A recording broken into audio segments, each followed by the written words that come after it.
नमस्कार मेरे प्यारे साथियों। तो भाई आज की क्लास में एक बार फिर से आप सभी का वेलकम करता हूं और आज हम कुछ और टाइप्स की प्रैक्टिस करेंगे। तो क्लास को शुरू करने से पहले एक छोटी सी बात हो जाए।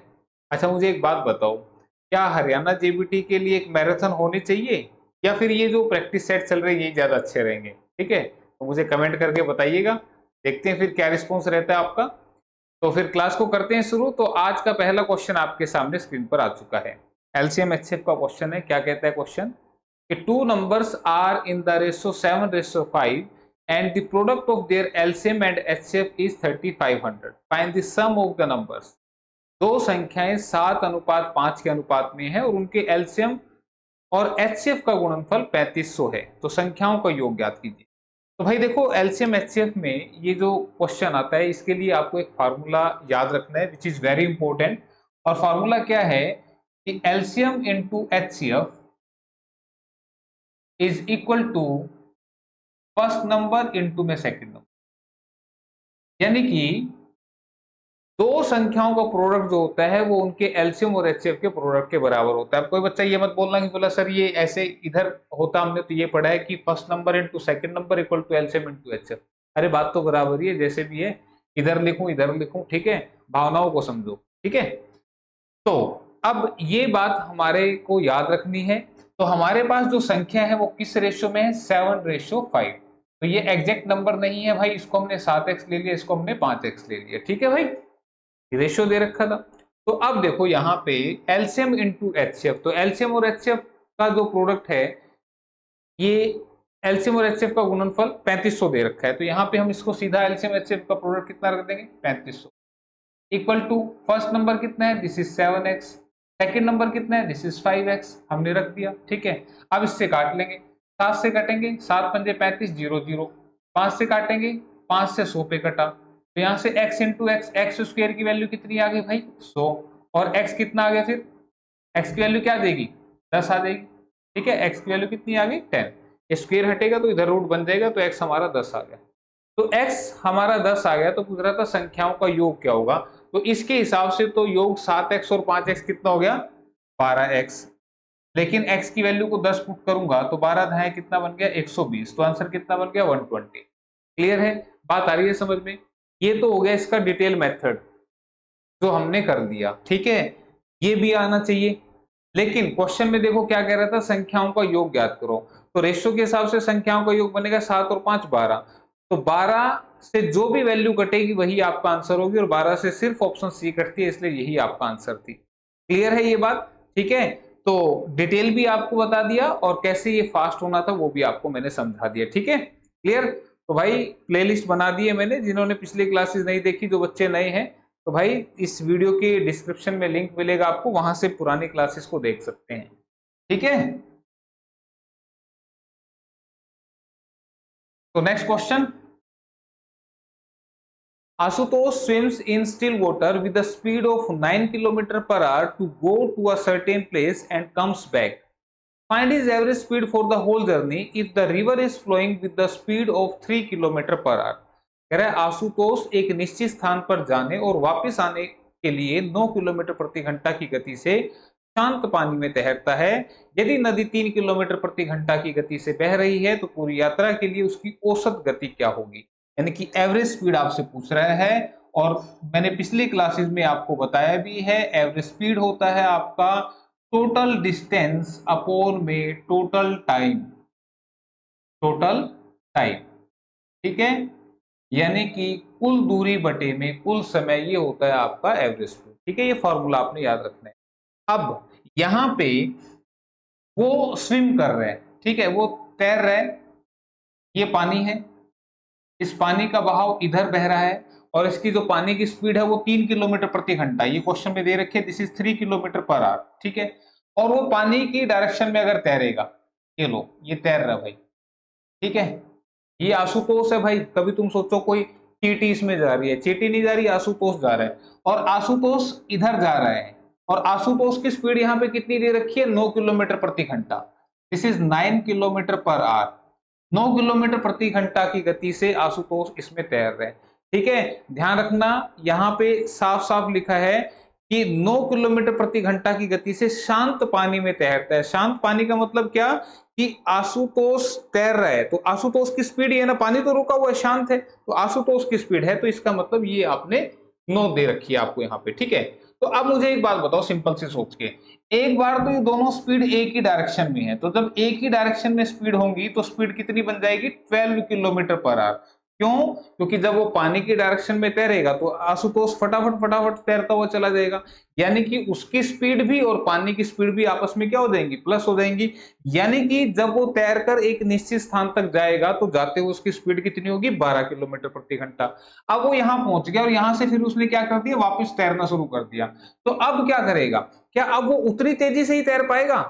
नहीं, अब उसको जोर लगाना पड़ेगा। क्यों? क्योंकि वो बहाव के अपोजिट डायरेक्शन में आ रहा है भाई, ठीक है। तो बहाव के अपोजिट डायरेक्शन में आ रहा है तो उसकी स्पीड क्या हो जाएगी, माइनस हो जाएगी। तो 9 में से 3 गया, कितनी हो जाएगी, 6 किलोमीटर पर आवर। यानी कि सेम डायरेक्शन में स्पीड हो जाएगी 12 किलोमीटर पर आवर, और जब ये पानी के अपोजिट डायरेक्शन में तैरेगा तो स्पीड कितनी हो जाएगी इसकी, 6 किलोमीटर पर आवर। ठीक है, क्लियर है। तो ये कंसेप्ट है इस टॉपिक का। तो जाने की स्पीड है 12, आने की स्पीड है 6, तो डिस्टेंस क्या है यहाँ पर, सेम है। ठीक है, तो ध्यान रखना, जब सेम डिस्टेंस को दो अलग अलग स्पीड से तय किया जाता है तो उस सिचुएशन में जो एवरेज स्पीड होती है, दिस इज 2 इंटू पहली स्पीड इंटू में दूसरी स्पीड अपोन में दोनों स्पीड का टोटल। यानी कि फॉर्मूला होता है 2xy अपोन में x प्लस वाई, जब सेम डिस्टेंस को दो अलग अलग स्पीड से तय किया जाए। और ये याद रखना, मैंने कहा था ये एग्जाम में फॉर्मूला भी पूछ लिया जाता है। ठीक है, ये बात आपको याद रहेगी। इतना समझ में आ गया तो बस अब इसको सोल्व करना है और हमें आंसर मिल जाएगा। तो 2 इंटू 12 इंटू 6 अपोन में 12 और 6 18, 6 से कटा 3 पे, 3 से कटा 4 पे और 4 दूनी हो गया 8। तो 8 किलोमीटर पर आवर ये आई उसकी एवरेज स्पीड। तो आंसर बनेगा ऑप्शन नंबर बी के अंदर। ठीक है, क्लियर है। तो ये करना था आपने, ऐसे मत कर देना एवरेज स्पीड के लिए बोला जी 12 और 6 बटे में 2, 18 बटे में 2 बोला जी 9 आ गया। ठीक है, ऐसा नहीं करना, ये गलत होगा। ये तो एवरेज निकला है, एवरेज स्पीड नहीं निकली है। तो एवरेज स्पीड जब सेम डिस्टेंस हो तो इस फार्मूले से, और अगर डिस्टेंस अलग अलग है तो टोटल डिस्टेंस अपोन में टोटल टाइम। ये बात पहले भी मैं आपको समझा चुका हूं। ठीक है, क्लियर है। चलो, और ये क्लास है ना, ज्यादा से ज्यादा शेयर किया करो ताकि मैं मजबूर हो जाऊं क्लास बनाने के लिए। ठीक है, जितना तुम्हारा रिस्पॉन्स अच्छा, ठीक है, उतना मेरे को मोटिवेशन मिलेगा और मैं ना चाहते हुए भी आपके लिए क्लास बनाऊंगा। ठीक है, तो क्वेश्चन क्या कह रहा है कि what will come in place of the question mark. यहाँ पे क्वेश्चन मार्क के स्थान पर क्या आएगा ये आपसे पूछ रहा है। तो क्वेश्चन को एक बार देख लेते हैं। ये 76 प्लस दे रखा है भाई, ये 76 प्लस, फिर ब्रैकेट शुरू हो गई। ठीक है, इसमें दे रखा है 18 माइनस, फिर 3 इंटू 5 प्लस 11 इंटू 7 माइनस में 4, और यहाँ पे ये ब्रैकेट्स हो गई आपकी बंद, और ये इक्वल टू करके दे रखा है रूट के अंदर ये क्वेश्चन मार्क, यानी कि इसको हमने ले लिया x, इसकी वैल्यू बतानी है। तो सबसे पहले क्या सोल्व होगा, ये छोटे वाली ब्रैकेट सोल्व होगी। ठीक है, तो ये छोटे वाली ब्रैकेट को देखना, बाकी क्वेश्चन को देखना ही नहीं है। ठीक है भाई, 3 इंटू 5 प्लस 11 इंटू 7 माइनस 4। ठीक है, स्टेटमेंट ठीक है। तो इसको सोल्व करना है, तो यहाँ पर भी क्या सोल्व होगा ये बात आपने ध्यान रखनी है। अगर हम बोर्डमास रूल को देखें तो यहाँ पे इस मल्टीप्लाई को पहले सोल्व कर, तो मुझे बताओ 3 पंजे कितना बन गया, 15, प्लस में 11 सत्ते 77, माइनस के 4, ये बन गया 7 और 5 12, 7 8 1 9, माइनस में 4, और 92 में से 4 गए तो कितने बन गए, 88। ठीक है, ये बन गया हमारा 88। क्लियर है। ये जो छोटी वाली ब्रैकेट थी ना, ये हमारी सोल्व हो चुकी है, 88 हमारा आ गया, और माइनस के 18 अब हम यहाँ पे आ गए। ठीक है भाई, यहाँ पे आ गए। अब क्लियर है ये बात। अब देखो यहाँ पे ये प्लस के हैं, ये माइनस के हैं, तो इसका मतलब हमारा क्या बचेगा, माइनस का बचेगा। ठीक है भाई, क्लियर। तो क्या बनेगा, इसमें से माइनस करेंगे 0, 8 में से 1 गया 7, कितना बन गया, 70 बन गया। बात आ रही है समझ में। ये बन गया माइनस के 70 किसके अंदर, ब्रैकेट के अंदर, और बाहर में क्या लिखा, प्लस का 76 लिखा, ये बाहर में लिखा हुआ 76 प्लस, और इसके अंदर जो आया वो माइनस के 70 है। तो ब्रैकेट का मतलब क्या होता है, मल्टीप्लाई होता है। तो इसका मतलब प्लस माइनस मल्टीप्लाई करके क्या बनेंगे, माइनस बनेंगे। तो 76 माइनस में 70 बनेगा, और 76 में से 70 माइनस करेंगे तो ये कितना बनेगा, 6 बनेगा। क्या यहाँ तक बात समझ, हमने लेफ्ट हैंड साइड को सोल्व कर दिया है। ठीक है। अब ये लेफ्ट हैंड साइड जो है ये हमारा किसके बराबर दे रखा है, रूट एक्स के बराबर दे रखा है। क्लियर, लेकिन हमें तो वैल्यू एक्स की चाहिए, तो क्या करूं, ये रूट कैसे हटेगा, जब मैं दोनों साइड का स्क्वायर कर दूंगा। स्क्वायर से क्या होता है, रूट कट जाता है। ठीक है, तो 6 का स्क्वायर कितना बना हमारा 36, तो एक्स की वैल्यू हमारी कितनी आ गई 36। कहीं लिखा ऑप्शन में, ऑप्शन नंबर बी में लिखा। ठीक है, तो बस यहाँ बोर्ड मास के नियमों को फॉलो करना था। ठीक है, उससे आपका जो आंसर है वो बिल्कुल इजी हो जाएगा। ठीक है, रूल नहीं छोड़ना बस। नेक्स्ट क्वेश्चन आपके सामने इंपॉर्टेंट क्वेश्चन है परसेंटेज टॉपिक का, अक्सर ये एग्जाम में पूछ लिया जाता है question. The value of a car decreases by 10% every year. Find its value after 2 years if its present value is rupees 30,000. एक कार का मूल्य हर वर्ष 10% घटता है, 2 वर्ष के बाद इसका मूल्य ज्ञात करें यदि इसका वर्तमान मूल्य 30,000 रुपए है। ठीक है भाई, हर साल घट रहे हैं, 2 साल के बाद का प्राइस आपसे पूछ रहा है, तो मुझे बताइए अभी कितना है प्राइस, अभी तो 30,000 है, 30,000 लिख लो। ये 30,000 का प्राइस 1 साल बाद 10% घट जाएगा, तो 10% घटेगा तो इसका मतलब 90% रह जाएगा। 90% क्या, परसेंट हटाएंगे तो नीचे 100 टिका देना। ठीक है, अब इसको सोल्व करूंगा, ये 1 साल के बाद का रेट आ जाएगा। ठीक है भाई, 1 साल के बाद का रेट आएगा, जो भी आएगा ये रेट 1 साल के बाद का आ जाएगा। फिर कह रहा है अगले साल फिर 10% घट गया, तो जो भी ये रेट आएगा ये अगले साल फिर 10% घट गया, इसका मतलब 90% रह गया। भाई जो भी आंसर आएगा अपने आप में 100% है, वो ध्यान रखना, कभी 90 में से घटा के 80 लिख दो, ऐसा नहीं करना। हर बार जो आंसर आएगा, यानी कि जो भी आप एक बार करेंगे वो अपने आप में 100% होगा, यानी कि ये आंसर जो आएगा वो 100% होगा। फर्दर इसमें से 10% घट गया तो ये 90% रह गया, और ये आ गया आपका सोल्व करके आंसर। ठीक है, तो कैसे, 2 जीरो से 2 जीरो, 2 जीरो से 2 जीरो। ठीक, 9 में 81, 3 से करेंगे, 3 एकम 3, 8 24, और 2 जीरो ये, तो 24,300 ये घट के रह जाएगी आपकी, तो आंसर ऑप्शन नंबर बी में लिखा हुआ है। ठीक है, 2430, तो ये क्वेश्चन था आपका। हाँ, अगर यहां हर साल 10% बढ़ती तो फिर मैं कैसे लिखता, फिर मैं ऐसे लिख देता 110%, हर साल 10% बढ़ी 110%। ठीक है भाई, फिर आंसर आ जाता। एक तो टाइप ये होगी, एक इसी की टाइप उल्टी पूछ लेता है, बोला एक कार का रेट हर साल 10% से घट रहा है, आज अगर प्राइस इतना है तो 2 साल पहले कितना था। ठीक है, फिर उस सिचुएशन में ये क्या पूछ रहा है, इसको पूछ रहा है, बोला 2 साल पहले कितना था, मुझे क्या पता कितना था, इनटू में हर साल कितना घट रहा है 10%, यानी कि 90% रह जा रहा है। बोला आज है ना इतना है, तो जो भी आज का रेट दे वो यहां लिख देना। ठीक है, और 2 साल पहले का पूछेगा तब भी क्वेश्चन ऐसे लिखना है, बस ये ध्यान रखना, ये दे के आपसे ये पूछेगा, ये दे के आपसे ये पहले वाला पूछेगा। ठीक है, तो तरीका एक ही बता दिया, इसी से आप क्वेश्चन को कर सकते हैं। चलो फिर next question time and work का है।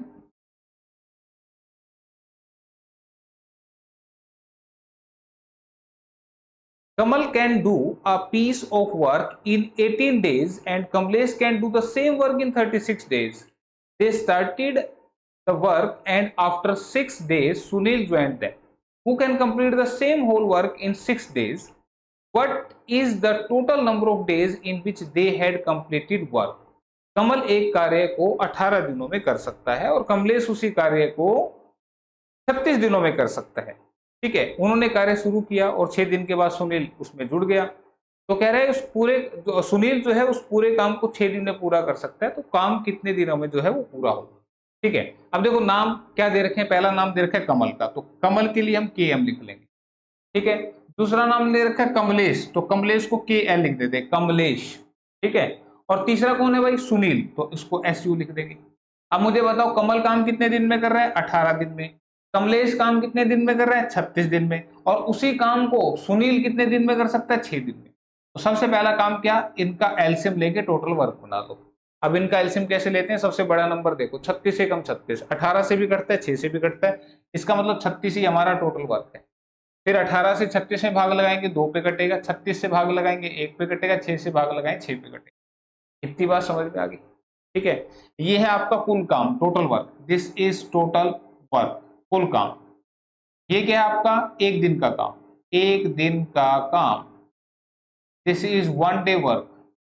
ठीक है, तो अब यहां पे कमलेश एक दिन में कर रहा है, ये क्यों है, कमलेश नहीं कमल है भाई, कमल, कमल ए ए, कमल लिख लेते हैं। कमल कर रहा है एक दिन में 2 काम, कमलेश कर रहा है एक दिन में 1 काम, सुनील कर रहा है एक दिन में 6 काम। ठीक है, अब क्वेश्चन में क्या कह रहा है ध्यान से पढ़िए। इसने कहा कि उन्होंने काम शुरू किया और 6 दिन के बाद सुनील जुड़ा। तो बताओ 6 दिन में, 6 दिन तक कौन काम कर रहा है? 6 दिन तक तो ये कमल और कमलेश कर रहे हैं, तो 6 दिन में कितना काम करेंगे? एक दिन में तो 3 कर रहे हैं, ये 2 कर रहा है, ये कर रहा है, एक दिन में 3 कर रहे हैं, तो 6 दिन में कितना कर देंगे? 18 काम कर देंगे। क्यों भाई? काम करना कितना था? 36, 36 में से 18 हो गया तो बचा कितना? 18। भाई 36 में से 18 काम हो गए तो बचे तो 18 काम ना। अब ये 18 काम बच गए और इसने क्या कहा कि 6 दिन के बाद सुनील उनके साथ जुड़ा और तीनों ने मिलकर काम खत्म कर दिया। यानी कि अब कमल भी काम कर रहे हैं, कमलेश भी कर रहे हैं, सुनील भी कर रहे हैं, तो तीनों एक दिन में कितना काम कर देंगे? 2 और 1 3 और 6 9 काम। तो 18 काम कितने दिन में खत्म कर देंगे? 2 दिन में। बात आई समझ में? 2 दिन में कर देंगे खत्म 18 काम को, यानी कि जो बचा हुआ काम है।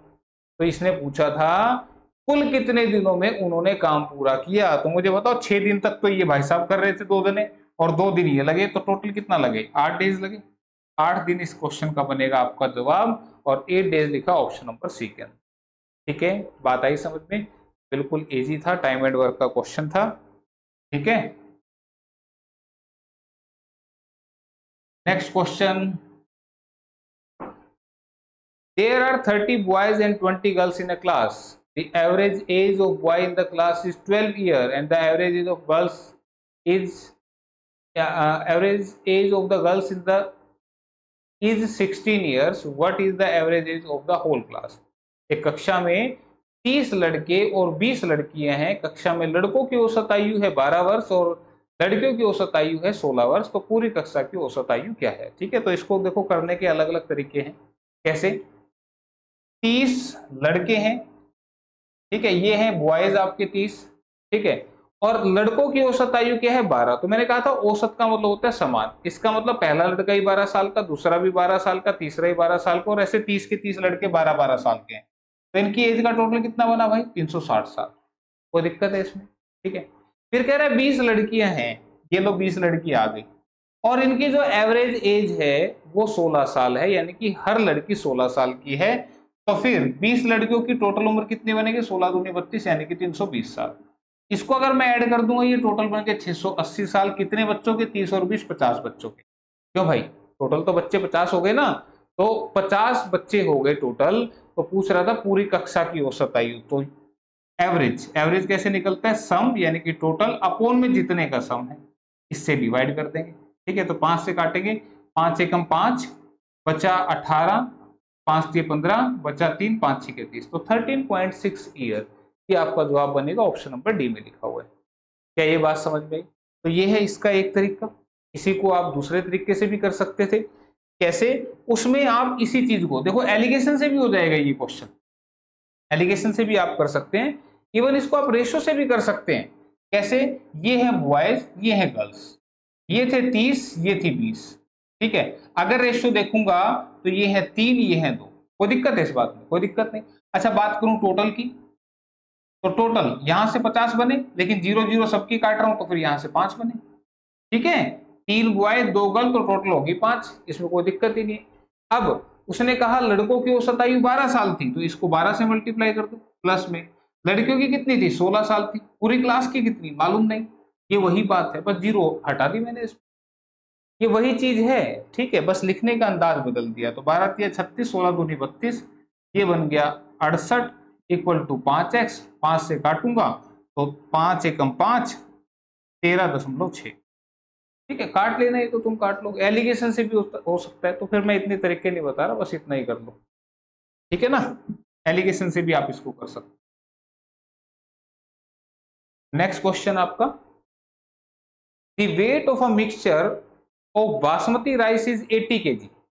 ठीक है, बासमती चावल का मिक्सचर बना रखा है जिसका वजन है 80 किलोग्राम।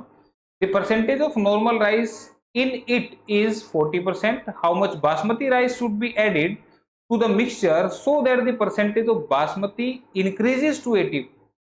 ठीक है, 80% लिखोगे यहाँ पे, प्रतिशत जो है वो 80% हो जाए बढ़ के। कह रहे कि बासमती चावल और सामान्य चावल के मिश्रण का भार 80 किलोग्राम है। सामान्य चावल की प्रतिशत 40% है, मिश्रण में कितना बासमती चावल मिलाना चाहिए ताकि बासमती का प्रतिशत बढ़कर 80% हो जाए। ठीक है, तो ध्यान दो, एक तो सिंपल है इसमें चावल और एक है बासमती। ठीक है, एक सिंपल है एक बासमती। इनका जो रेशियो है अगर मैं देखूं शुरुआत की बात करूं तो सामान्य चावल की जो किस्म है वो 40% है। वो कितनी है? This is 40%। तो ये 40% है तो इसका मतलब परसेंटेज का मतलब होता है 100 में से मापना। तो 100 में से आपका 40 सिंपल है तो फिर 60 कैसा बचा? बासमती बचा कि नहीं बचा? इस बात में कोई दिक्कत मेरे ख्याल से नहीं होनी चाहिए। साफ साफ लिखा है सामान्य चावल का प्रतिशत 40% है। 40% का मतलब 100 में से 40 हिस्से सिंपल के हैं, तो फिर 60 हिस्से इसमें बासमती के हैं। ठीक है, काटूंगा तो 20 दूनी 40, 20 दिया 60। ये इनिशियली है। ठीक है, इनिशियली मतलब शुरुआत में। ठीक है, अब इसने कहा मिश्रण में कितना बासमती चावल मिलाना चाहिए ताकि बासमती का प्रतिशत 80 हो जाए। बासमती पहले 60 था, अब ये 80 हो जाना चाहिए। ये 80 हो जाएगा तो फिर ये नॉर्मल वाला चावल, सिंपल वाला चावल तो फिर 20 ही रहेगा, है ना भाई।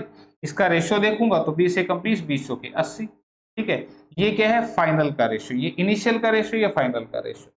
ठीक है, इतनी बात आपको समझ में अगर आ गई हो तो अब इस टाइप के क्वेश्चन के अंदर आपने ये ध्यान रखना है कि क्या चीज मिलाई गई है, कितना बासमती मिलाना चाहिए।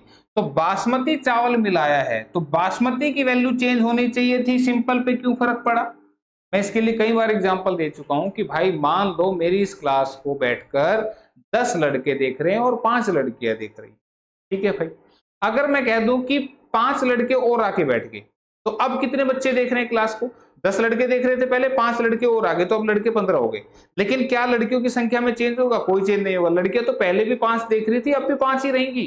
ठीक है, तो मेरे कहने का सिंपल सा मतलब इतना है कि जो चीज मिलाई जाएगी उसमें परिवर्तन होना चाहिए, उसमें चेंज होना चाहिए। जो नहीं मिलाई गई वो तो सेम ही रहनी चाहिए, पहले भी और बाद में भी। तो यहाँ पे कितना बासमती मिलाना चाहिए, तो बासमती चेंज हो सकता है लेकिन सिंपल पहले 2 था तो बाद में भी 2 होना चाहिए। तो लेकिन यहाँ पर तो 2 नहीं है भाई, तो आपने इसको 2 बनाना है। कैसे बन सकता है? 2 से मल्टीप्लाई कर दो, 2 से मल्टीप्लाई। लेकिन ध्यान रखना रेशियो तभी मेंटेन रहेगा जब दोनों साइड मल्टीप्लाई होगा, इधर भी और इधर भी। तो अब देखो शुरुआत में भी 2 था सिंपल चावल, बाद में भी चावल 2 ही है। लेकिन बासमती 3 से कितना हो गया? 8 हो गया। ये 3 से कितना हो गया? 8 हो गया। कितना बढ़ गया? 5 बढ़ गया। क्यों बढ़ गया? क्योंकि हमने मिलाया है। मैंने पूछा था कितना मिला दूं कि इसका परसेंटेज बढ़ के 80% हो जाए। तो मैंने कहा कि ये मैंने मिलाया इसलिए 3 से 8 यानी कि 5 बढ़ गया। तो आपसे पूछ रहे हैं कि भाई कितना मिला है? ये 5 जो है वो कितने किलोग्राम के बराबर है ये आपने बताना है। ये तो मैं रेशियो से बता रहा था। अब आता है फाइनल स्टेप, और फाइनल स्टेप होता है कंपेयर करना। कंपेयर किससे? जो गिवन वैल्यू है। गिवन वैल्यू क्या है? मिश्रण है। कितना? 80 किलोग्राम का। कब? शुरुआत का मिश्रण। बासमती चावल और सामान्य चावल के मिश्रण का भार 80 किलोग्राम है, यानी कि ये शुरुआत वाला जो मिश्रण है यही 80 किलोग्राम है। तो इसके हिसाब से 2 किलो ये, 3 किलो ये तो 5 किलो है। तो 5 किलो ही जो है 80 किलोग्राम दे रखा है और 5 ही की वैल्यू निकालनी थी, यही आंसर बन जाएगा। 80 किलोग्राम मिलाना चाहिए, आंसर ऑप्शन नंबर सी आ गया। बात आई समझ में? बिल्कुल इजी है, कोई मुश्किल वाली बात नहीं है। तरीके तो और भी है इनके, लेकिन भाई ये थोड़ा सा आसान है। ठीक है, क्लियर? तो 5 की वैल्यू, हाँ अगर यहाँ पे फॉर एग्जांपल एक पल के लिए सुन लो भाई मेरी बात, मान लो यहाँ पे ये हो जाता 5, तो 3 से 5 कितना बढ़ता? 2। तो फिर मुझे 2 की वैल्यू निकालनी थी, तो मैं यहाँ से कहता 2 हिस्से ये, 3 हिस्से ये, 5 हिस्से टोटल है 80 किलो। तो 2 हिस्से की वैल्यू कैसे निकलेगी? तो एक हिस्से की वैल्यू निकाल दूंगा मैं 16। एक हिस्से की वैल्यू 16, तो फिर 2 हिस्से की वैल्यू कितनी बनेगी? 16 दूनी 32, तो फिर आंसर 32 कर देता। बात आ रही है समझ में? ठीक है, तो यहाँ पे ये 5 ही की निकालनी थी, 5 ही की दे रखी थी, इसलिए सीधा सीधा आंसर हो गया। ठीक है, इतनी बात आ गई होगी समझ में। इतनी समझ में आ गई तो एक बात और समझ लो। एक बात ये समझ लो कि मान लो ये बाद का रेशो होता 3:4। एक ये भी समझ लो भाई। देखो क्वेश्चन तो एक ही है लेकिन ऐसी ऐसी दिक्कतें इस क्वेश्चन में आ सकती हैं। मैंने कहा था क्या? रेयर चांस है स्टेटमेंट सेम आएगी, स्टेटमेंट चेंज होके आएगी। टाइप तो कुछ इसी तरह की आ सकती है लेकिन स्टेटमेंट चेंज होके आएगी। तो अगर यहाँ पे पहला रेशियो 2:3 का होता और बाद का 3:4 का होता तो फिर क्वेश्चन में कैसे करते? तो तुम यहाँ देखो, मैंने कहा जो चीज मिलाई जाएगी वो चेंज हो कोई दिक्कत नहीं, लेकिन जो नहीं मिलाएगी वो काहे के लिए चेंज होगी? यानी कि ये 2 से 3 हो गई, तो हमें इसको सेम करना है। अब सेम कैसे होगी भाई? अब ये सेम कैसे होगी? पिछले में तो 2 से मल्टीप्लाई किया था, आसानी से 2 बन गया था, लेकिन इस सिचुएशन में क्या करना है कि यहाँ 3 है, यहाँ 2 है, तो इस 2 से तो कर दो नीचे मल्टीप्लाई दोनों जगह, और इस 3 से कर दो ऊपर मल्टीप्लाई दोनों जगह। ठीक है, अब देखो ये 2 तिया 6 बन गया, और ये भी 3 दूनी 6 बन गया कि नहीं? ये सेम ही तो चाहिए था मुझे, तो ये सेम चाहिए था। अब ये मत बोलना सर जी यहाँ 9 बन गया, यहाँ 8 बन गया। ये मत देखो, मैं जो समझा रहा हूँ सिर्फ उस पर फोकस करो। वो क्वेश्चन की टाइप के हिसाब से बनेगा ना भाई, मैं तो सिर्फ एक रेशियो लिख के बता रहा हूँ कि जैसे यहाँ पे पिछले क्वेश्चन में यहाँ से 1 लिखा हुआ था, 2 से मल्टीप्लाई किया, आराम से 2 बन गया था इजीली। लेकिन ये मल्टीप्लाई जरूरी नहीं है एक ही जगह करनी पड़ेगी, आपको दोनों जगह भी करनी पड़ सकती है। मैं बस सिर्फ इतना समझाना चाह रहा हूँ, इसकी तरफ ना देखें।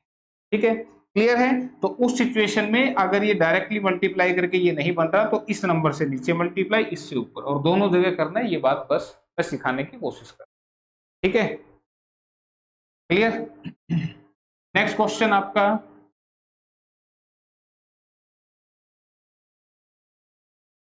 the distance between two stations A and B is 1011 kilometer. A train starts from A and travels towards B at an average speed of 30 kilometer per hour. Another train from B will start 15 minutes before train A and moves towards A at an average speed of 40 kilometer per hour. How far नहीं है, far है ये पे, how far will the two trains init नहीं है, meet लिखा हुआ है, मीट फ्रॉम ए। ठीक है, यानी कि ए से कितनी दूरी तय करके दोनों रेल एक दूसरे से मिलेंगी। ठीक है, तो क्वेश्चन हिंदी में है कि दो स्टेशनों ए और बी के बीच की दूरी 1011 किलोमीटर है। तो साथ के साथ बनाते भी चलते हैं। दो स्टेशन है ए और बी, इधर ए हो गया, इधर बी हो गया, और उनके जो बीच का डिस्टेंस है दिस इज 1011 किलोमीटर। एक रेल स्टेशन ए से चलना शुरू करती है और बी की ओर 30 की स्पीड से जा रही है। ये 30 की स्पीड से जा रही है भाई इधर, और दूसरी बी से, एक अन्य रेल बी से शुरू होती है, ए से 15 मिनट पहले चलती है और 40 की स्पीड से चल रही है। ये 40 की स्पीड से चल रही है किधर? इधर, और इससे 15 मिनट पहले चली थी ये, यानी कि पहले ये चल रही है। ठीक है, तो कह रहा है कि दोनों रेल ए से कितनी दूरी पर मिलेंगी, यानी कि ए से बताना कितनी दूरी पर मिलेंगी। ठीक है, अब एक सिंपल सी बात, इसकी स्पीड कितनी है? 40 किलोमीटर प्रति घंटा, यानी कि ये 60 मिनट में कितनी दूर चली जाएगी? प्रति घंटा का मतलब 1 घंटे में 60 मिनट होते हैं ना, ये 60 मिनट में 40 किलोमीटर दूर चली जाएगी। ठीक है, यहां मैं क्या सिखाना चाह रहा हूं? यहां मैं रिलेटिव स्पीड का कंसेप्ट आपको सिखाना चाह रहा हूं। रिलेटिव स्पीड होती है सापेक्ष चाल, और सापेक्ष चाल तभी लगेगी जब दोनों ऑब्जेक्ट सेम टाइम पे चलेंगे। ठीक है, लेकिन फिलहाल फिलहाल क्या कि ये वाली ट्रेन चली थी उससे 15 मिनट पहले, इसका मतलब 15 मिनट तक ये अकेली चल रही है, 15 मिनट तक ये अकेली चल रही है। ऐसे तो कितनी दूर तक चली होगी अकेली? तो मैंने कहा 60 मिनट में 40 गई, तो 15 मिनट में कितनी गई? तो 15 मिनट क्या है? इसका 1/4 है। नहीं तो ऐसे कर लो, 1 मिनट में 40/60, 15 मिनट में ये 10 किलोमीटर। क्या ये बात समझ में? इसका मतलब 15 मिनट में इसने 10 किलोमीटर कवर कर लिया होगा। ठीक है, 15 मिनट में करना कितना कवर था? 1011। कर लिया कितना कवर? 10 किलोमीटर। बच गया कितना? 1001 किलोमीटर। ये शेष बच गया, ये दूरी कवर करनी है, यानी कि ये जो डिस्टेंस अब रह गया ये 1001 किलोमीटर है, इसको कवर करना है। अब इसको कवर करना है, लेकिन ध्यान दो कवर कैसे हो रहा है, ये दोनों चल रही है। अब ये ध्यान दो, क्योंकि 15 मिनट तक चल रही थी, इससे 15 मिनट पहले चली, तो 15 मिनट तक ये अकेली चली, उसके बाद फिर ये दोनों चल रही हैं। तो अब ये दोनों चल रही हैं, तो ये जो डिस्टेंस है ध्यान से देखो, ये किससे कवर हो रहा है? दोनों की स्पीड से कवर हो रहा है। बस यही है रिलेटिव स्पीड, ये दोनों की स्पीड से कवर हो रहा है, और सेम डायरेक्शन में रिलेटिव स्पीड माइनस होती है। ये ध्यान रखना, अगर ये दोनों सेम ही डायरेक्शन में जा रखी होती तो ये 40 वाली स्पीड वाली उसको क्रॉस कर जाती, क्योंकि इसकी स्पीड तेज है। तो सेम डायरेक्शन में एवरेज सॉरी रिलेटिव स्पीड होती 40 - 30, यानी कि 10 किलोमीटर पर आवर, और ये अपोजिट डायरेक्शन में रिलेटिव स्पीड कितनी बनेगी? 40 + 30 70 किलोमीटर पर आवर। ठीक है, तो कितने समय में ये एक दूसरे को पार करेंगे? तो समय होता है दूरी बटे में चाल। ये ध्यान दिया करो, इस चैप्टर के अंदर जो भी पूछ रहा है कितने समय में एक दूसरे को पार करेंगे, तो जो पूछ रहा है उसका फार्मूला चिपका दो। कितनी दूरी? दूरी क्या है? 1001। ये डिस्टेंस कितना बच गया? 1001। चाल इधर से 30 से आ रही है, 40 से आ रही है, तो टोटल कितना बन गया? 70। ठीक है भाई, इतनी बात समझ में आ गई? अब 70 से इसको काटें तो क्या कट रहा है? ये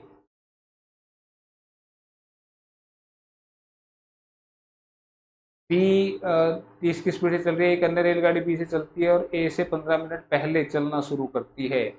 ठीक है, तो अब इसको काट के देखते हैं, फिर यहां से काटो इसको, 7 से काट लेते हैं पहले। 7 धाए 70, 7 एकम 7, बचेगा 30, 7 चौके 28, बचेगा 2, 7 तिया 21।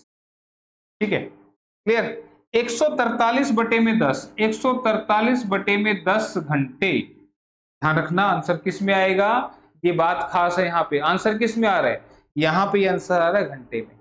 क्यों घंटे में क्यों आया, क्योंकि दूरी जो थी वो किलोमीटर में थी, चाल जो थी वो चाल किस में थी, किलोमीटर प्रति घंटा में थी, तो इसलिए आंसर किस में आएगा, घंटे में आएगा, समय घंटे में अंदर आएगा। 143 बटे 10 घंटे बाद ये एक दूसरे को मिलेंगी, इतने घंटे बाद एक दूसरे को मिलेंगी। क्या ये बात समझ में आ रही है? ठीक है, अब मुझे एक बात बताओ, ये दोनों चल रही थी, ये चल रही थी एक दूसरे की तरफ और 143 बटे 10 घंटे बाद एक दूसरे को मिली, तो ये 143 बटे 10 घंटे में कितनी दूर चली होगी ये वाली ट्रेन, ये कितनी दूर चली होगी, क्योंकि इसने क्वेश्चन में क्या पूछा, अगर वो पूछता कितने टाइम बाद एक दूसरे से मिलेंगी तो जवाब आ गया था, लेकिन क्वेश्चन ने पूछा कि कितनी दूरी पर मिलेंगी। ठीक है, तो दूरी हमें निकालनी है, तो दूरी हम यहां लिख लेते हैं, यहां लिख लेते हैं, यहाँ पे कितनी दूरी तय करके मिलेंगी, तो दूरी का फार्मूला होता है चाल गुना में समय। तो हमें दूरी कहां से निकालनी है, ए से निकालनी है। ए वाली की स्पीड कितनी है भाई, 30 किलोमीटर प्रति घंटा, और कितने घंटे बाद, 143 बटे 10 घंटे बाद। इससे घट गया 3 तिया 9, 3 चौके 12, 3 एकम 3 और 1 4, 429 किलोमीटर आंसर आना चाहिए। दिख रहा है कहीं 429 किलोमीटर, ऑप्शन नंबर बी में दिखाई दे रहा है, तो यही आंसर फिर। ठीक है, क्लियर है, बात आई समझ में, तो कंसेप्ट ध्यान रखना। क्वेश्चन जो था आपका ये, तो इसी के साथ फिर नेक्स्ट क्वेश्चन की ओर बढ़ते हैं।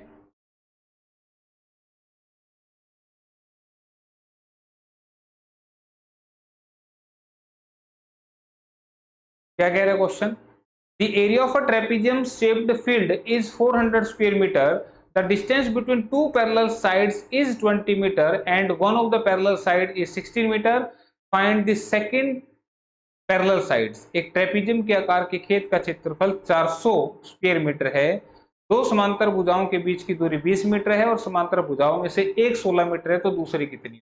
तो देखो भाई, ये होता है आपका ट्रेपेजियम, इस तरह से। इस ट्रेपेजियम के अंदर समलंब चतुर्भुज बोलते हैं, इसके अंदर ये दोनों साइड पैरेलल है, ये पैरेलल का नोटेशन है।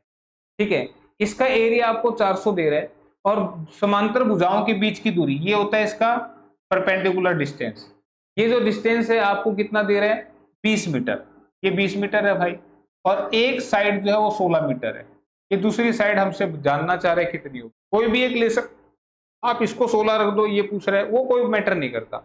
तो इसका जो एरिया का फॉर्मूला होता है, this is equal to half into sum of parallel sides into में हाइट।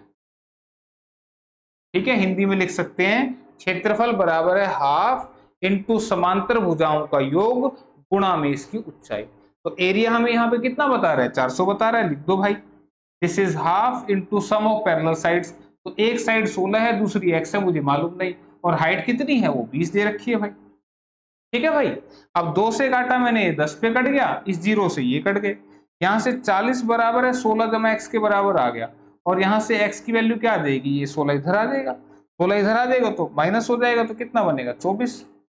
24 मीटर जो है वो इसकी दूसरी साइड आ गई, तो आंसर क्या बनेगा, ऑप्शन सी बनेगा। ठीक है, तो ये फॉर्मूला सीधा सीधा याद रखना, ट्रेपेजियम के केस में ये फॉर्मूला ही आपसे पूछा जाता है। ठीक है भाई, next question, Raghu and Chetan invested rupees 10,000 and rupees 15,000 respectively. After 4 months, Raghu withdrew rupees 2,000 and after 6 months, Chetan invested rupees 4,000 more. Raghu earned an annual profit of rupees 1040. Find the profit earned by Chetan. Raghu और चेतन ने क्रम से 10,000 रुपए और 15,000 रुपए के निवेश के साथ एक बिजनेस स्टार्ट किया। ठीक है, तो साथ के साथ लिखते चलते हैं, एक रघु है और एक चेतन है। ठीक है, कितने के साथ शुरू किया, इसने लगाए थे 15,000 रुपए, और इसने कितने लगाए थे भाई, इसने लगाए हैं, सॉरी, रघु ने 10,000 रुपए लगाए हैं, इसने 10,000 रुपए लगाए हैं, और इसने लगाए हैं 15,000 रुपए। ठीक है भाई, कोई दिक्कत इस बात में, कोई दिक्कत नहीं होनी चाहिए। 4 महीने के बाद, अब 4 महीने के बाद कोई हलचल हुई तो 4 महीने तक तो ये 10,000 रुपए चल रहे हैं। मैंने बताया था इस चैप्टर का जो कॉन्सेप्ट है, amount equal to, oh sorry, profit is equal to, जो लाभ है वो किस हिसाब से बटेगा कि कौन कितनी अमाउंट को कितने टाइम के लिए इन्वेस्ट करता है। लाभ जो है कौन कितनी राशि कितने समय के लिए निवेश करता है, इसके प्रोडक्ट पे डिपेंड करता है। उसने कहा 4 महीने के बाद रघु ने 2,000 रुपए निकाल लिए, लेकिन 4 महीने तक तो 10,000 ही लगे रहे थे। फिर 4 महीने तक 10,000 लगे रहे, 2,000 निकाल लिए तो बचे कितने, 8,000। और ये 8,000 कितने टाइम तक लगे रहे, अब उसके लिए आप देखिएगा यहाँ पे लिखा है रघु ने वार्षिक 1,040 रुपए का लाभ अर्जित किया, यानी कि 1 साल तक का बिजनेस था। तो यहाँ पे 4 महीने हो गए, तो फिर ये 8 महीने तक और इसका पैसा लगा रहेगा। ये बात आई समझ में? 4 और 8 12 महीने इसका हो गया, हिसाब खत्म। ठीक है, 2,000 रुपए निकाल लिए थे, हो गए। इसके बाद फिर कह रहा है कि 6 महीने के बाद चेतन ने 4,000 रुपए अधिक निवेश कर दिए, यानी कि ये पैसा 6 महीने तक तो चला इसका, लेकिन 6 महीने के बाद इसने 4,000 रुपए और बढ़ा दिए, तो 15 और 4 कितने हो गए, 19,000। और ये कितने महीने तक रहे, अगले 6 महीने तक, अगले 6 महीने तक, क्योंकि बिजनेस जो है वो कितने दिन तक चला था, टोटल 1 साल तक चला था भाई। ठीक है भाई, अब इसको सोल्व कर लो। ये कितना बन गया, 10,000 इंटू 4 40,000, प्लस में 8 अठे 64,000। इसको सोल्व करूंगा तो 1 2 3 4 6 4 10 का हिसाब किताब हो गया भाई बराबर। इधर चलते हैं, 15 छिके 90,000 प्लस में,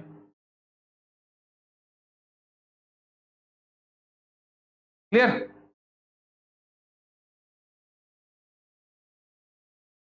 अब इसको भी ऐड कर लो, 3 जीरो तो एज इट इज आ जाएंगी। इधर से 4 9 और 1 10, ये बन गया। ठीक है भाई, क्लियर। अब रेशियो बनाएंगे तो 3 जीरो से ये 3 जीरो कट गई, 4 से इसको काटूंगा, 4 दूनी 8 4 छिके 24, 4 पंजे 20 4 एकम 4। ठीक है, अब कुछ कट रहा है, मेरे ख्याल से तो नहीं कट रहा, नहीं कट रहा तो छोड़ दो। अब नहीं कट रहा तो अब यहाँ से आपको पता लगा कि जो भी प्रॉफिट हुआ उसमें से रघु के मिलेंगे 26 हिस्से, और इसको कौन था, चेतन, इसको मिलेंगे 51 हिस्से। लेकिन उसने बोला रघु के वार्षिक 1,040 रुपए लाभ है, यानी कि जो 26 है क्वेश्चन में वो 1,040 के बराबर है।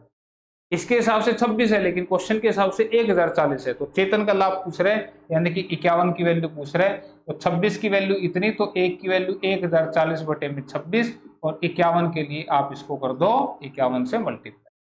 ठीक है, तो कितने पे कट रहे हैं, 4 पे काट दें, 4 छिके 24, 4 दूनी 8 तो 10। ठीक है, पूरा कट रहा है ना, तो कितने पे कटा है, 40 पे कट रहा है। तो 0 4 एकम 4 4 पंजे 20, तो 2,040 बनेंगे भाई इसके, 2040, ऑप्शन नंबर बी में लिखा हुआ है। ठीक है, क्लियर है, बात आई समझ में? ये करना था आपने इसमें ध्यान से। नेक्स्ट क्वेश्चन आपका डीआई का है, आसान टॉपिक है। The bar chart given below shows the annual production in 1,000 ton of coffee of a country for years 2009 to 2030। नीचे दिए गए बार चार्ट में 2009 से 2013 तक के वर्षों के लिए एक देश के कॉफी के वार्षिक उत्पादन को दर्शाया गया है।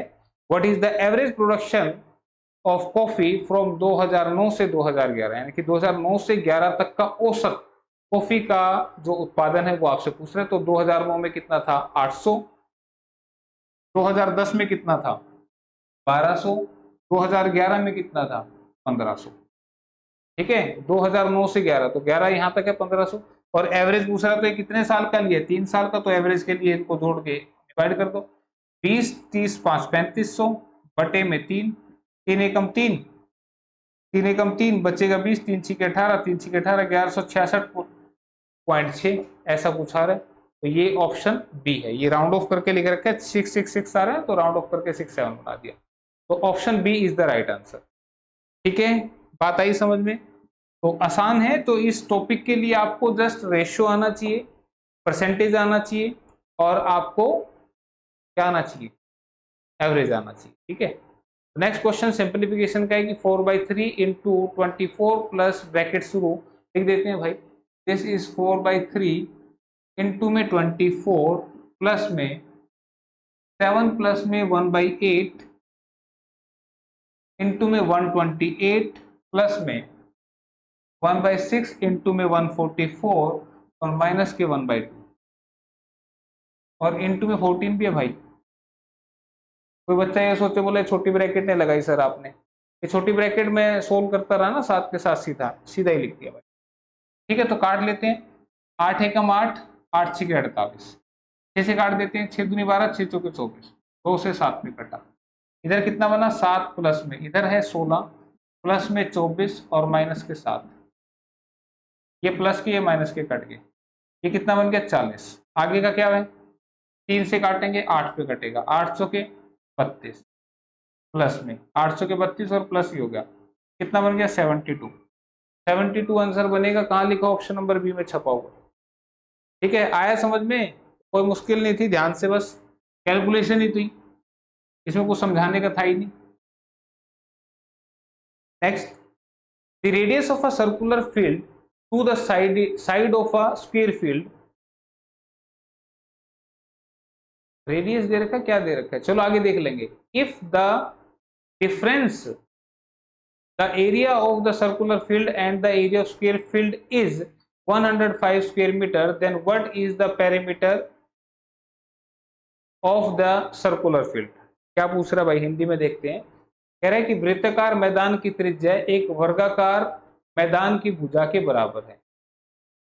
ठीक है, यहाँ पे जो इंग्लिश में लिखा the radius of a circular field is equal to the side of a square field, ये ऐसे बनेगा। ठीक है भाई, इसको अपडेट कर लेना। वृत्ताकार मैदान की त्रिज्या एक वर्गाकार मैदान की भुजा के बराबर है। मैं थोड़ा सा बनाता हुआ भी चल रहा हूं। एक वृत्ताकार, ये रेडियस, ये वर्गाकार, ये साइड। ठीक है, कह रहा है इसका रेडियस इसकी साइड के बराबर है, ऐसा वो दे रहा है भाई। वृत्ताकार मैदान की त्रिज्या एक वर्गाकार मैदान की भुजा के बराबर है यदि वृत्ताकार मैदान के क्षेत्रफल, इसका क्षेत्रफल और वर्गाकार मैदान के क्षेत्रफल के बीच का अंतर 105 है, तो मुझे बताओ इसका एरिया क्या होगा, पाई आर स्क्वायर। इसका एरिया क्या होगा, साइड का स्क्वायर, और इनके बीच का अंतर बोल रहा है 105 है। ठीक है, कह रहा है यदि वृत्ताकार मैदान के क्षेत्रफल और वर्गाकार मैदान के क्षेत्रफल के बीच अंतर 105 है, तो वृत्ताकार क्षेत्र का परिमाप यानी कि इसका पैरामीटर बताना है, परिमाप बताना है, और परिमाप कितना होगा, this is 2 pi r, circumference बताना है, 2 पाई आर के बराबर होगा, यानी कि मुझे रेडियस निकालना पड़ेगा। तो हम क्या करते हैं, इस पूरे क्वेश्चन को रेडियस में रख लेते हैं। आर जो है वो ए के बराबर है, यानी कि ए को हटा के मैं यहाँ पे आर लिख सकता हूँ, कोई दिक्कत नहीं है इसमें। दोनों में से आर स्क्वायर कॉमन आ गया, दिस इज पाई -1। पाई की वैल्यू क्या होती है 22/7, रख दो यहीं पे, this is 22/7 r square bracket में। 7 एकम 7, बचा कितना 15, 15/7। कैसे कर रहा हूं मैं, 7 एकम 7, 22 में 7 गए 15 और बटे में पैर जरूर लगा देना, 15 से कटा 7 पे, आर स्क्वायर कितना आ गया 7 7 49, और यहां से आर की वैल्यू कितनी आ गई 49 का रूट यानी कि 7।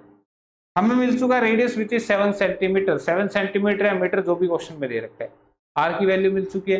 वृत्ताकार क्षेत्र का परिमाप ये बताना था, तो पेरीमीटर के लिए अब क्या करेंगे, 2 इंटू पाई इंटू में आर, आर की वैल्यू 7 है तो ये कट गया, 2 दूनी 4, 2 दूनी 4, 44 मीटर आएगा भाई, 44 metre answer option number C में। ठीक है, क्लियर है, बस भाई क्वेश्चन ही खत्म हो गया आगे। तो ये थे आज के कुछ टाइप्स जो आपने करनी है। ठीक है, कोई भी क्वेश्चन नहीं समझ में आता है तो क्लास को दोबारा देखा करो।